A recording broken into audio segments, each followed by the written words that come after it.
Good morning and welcome to Kid News. I'm Tori. Today is Friday, November 17th, 2023. And we begin with smooth sailing to the stratosphere or another airborne explosion. Tomorrow, SpaceX engineers have scheduled a second test flight of the world's most powerful rocket.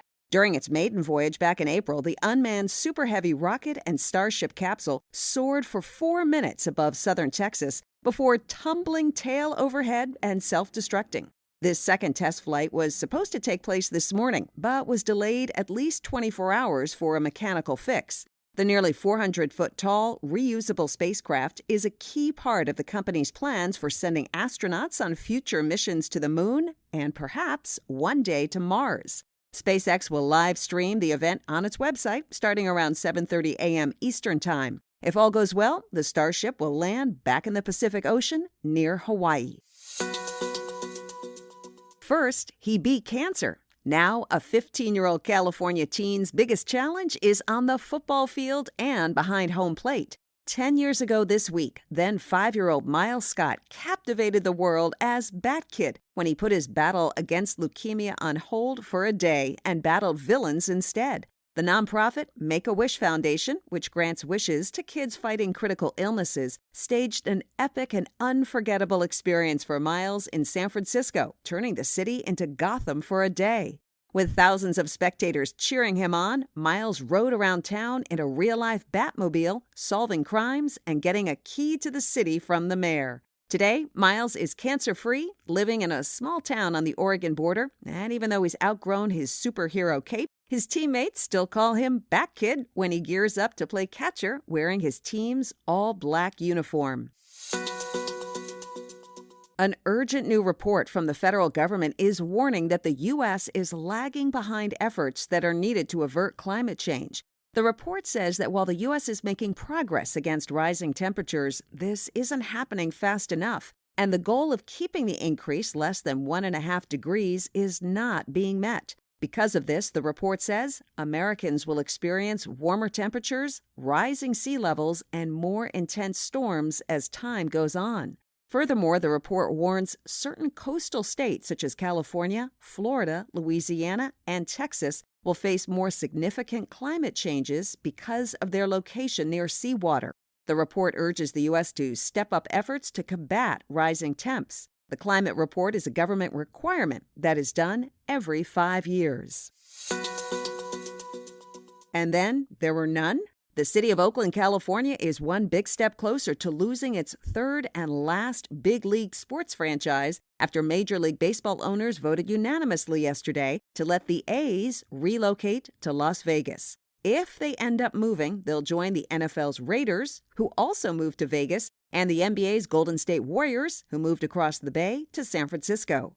A few stumbling blocks still stand in the way. While Nevada's legislators have already approved hundreds of millions of dollars to fund a new stadium, a group of teachers is working on a ballot measure to let the public have a say. And then there's Oakland's mayor who's still fighting to hold on to the team. In a statement, she said, "While disappointed by the vote, we do not see this as the end of the road."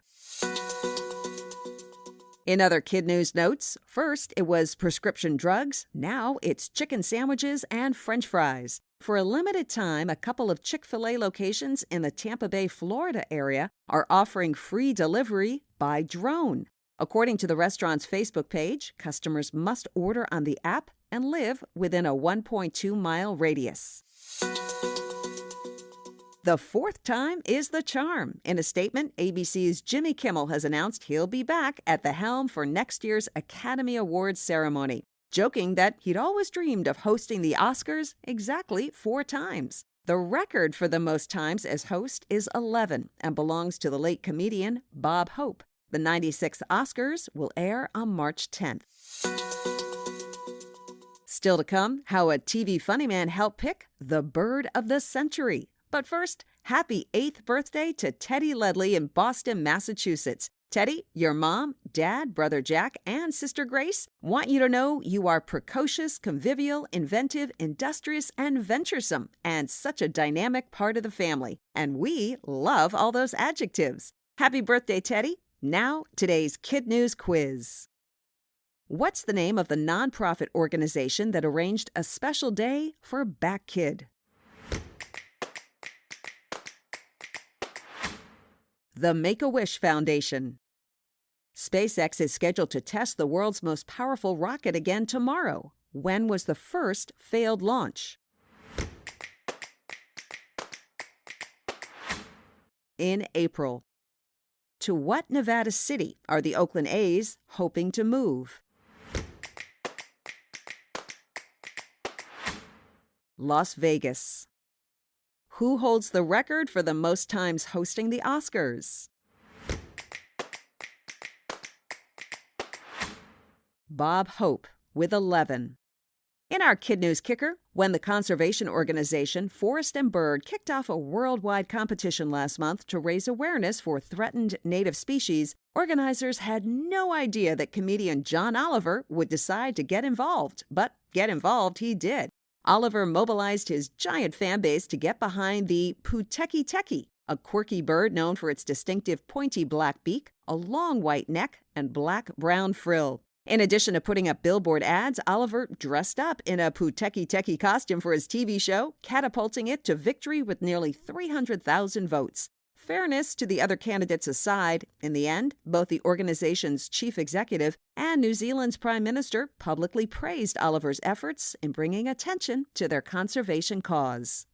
Thanks again to the Ledley family of Boston, Massachusetts for underwriting today's quiz. Happy birthday to Teddy, and a big shout out to his and Jack's friends and their teachers, Judy, Ruth, and Mary at Allia Montessori School. And, not to be forgotten, hello to Fred the Turtle. And before we go, we want to recognize our other KidNuz classrooms, Mrs. Wise and her Wildcats at Warren Hill School in Liberty, Missouri, Mrs. P.T. and her Warriors at Gillis Sweet School in Fairview Park, Ohio, and Ms. Garcia and her Pioneers at Dr. Pablo Perez School in McAllen, Texas. Thanks for listening. Our Week in Review quiz is up on our website, and for those who've signed up, our weekly word search is in your emails. Our team is taking off Thanksgiving week to spend it with family and friends. We hope you all can do the same. Have a wonderful and safe holiday.